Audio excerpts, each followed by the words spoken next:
மதுரை மாவட்டத்திற்கு உட்பட்ட திருப்பரங்குன்றம் தொகுதியில் வாக்காளர்களுக்கு கொடுக்கப்பட இருந்ததாக 50 லட்சம் ரூபாய் பணம் பறிமுதல் செய்யப்பட்ட சம்பவம் அங்கு பரபரப்பை ஏற்படுத்தியது.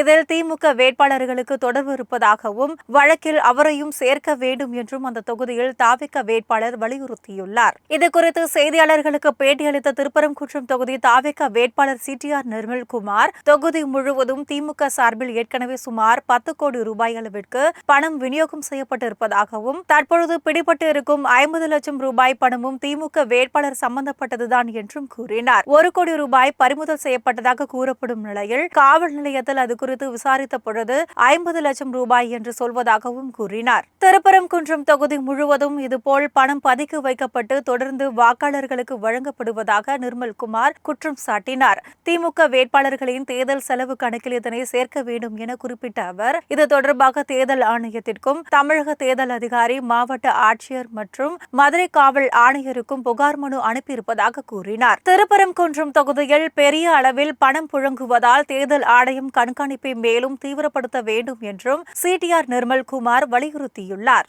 இப்ப திருப்பரங்குன்றம் ஸ்டேஷன்ல இருக்கும். எனக்கு இன்னைக்கு சாயந்தரம் எங்களுக்கு ஒரு இன்ஃபர்மேஷன் வந்துச்சு. அதாவது 1 கோடி ரூபாய் திமுக நிர்வாகிட்ட, 2 நாளா திமுகவுடைய நிர்வாகிகள் 20 கோடிக்கு மேல இந்த தொகுதி முழுசும் பட்டுவாடா பண்ணிட்டு இருக்காங்க. 1 கோடி ரூபாய் பிடிக்கப்பட்டதாக எங்களுக்கு ஒரு தகவல் வந்துச்சு. அதன் அடிப்படையில் திருப்பரங்குன்றம் ஸ்டேஷன் வந்தோம். ஆனா இங்க 50 லட்சம் ரூபாய் தான் பிடிச்சிருக்கதா சொல்றாங்க.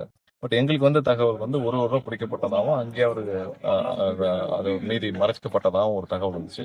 அது இல்லாமல் அவருடைய மொபைல் சீஸ் பண்ணணும்னு கேட்டிருக்கோம். ஏன்னா அவருடைய மொபைல்ல திமுக கேண்டிடேட்டோட கம்யூனிகேஷன்ஸ் அவர்கிட்ட இருக்கு.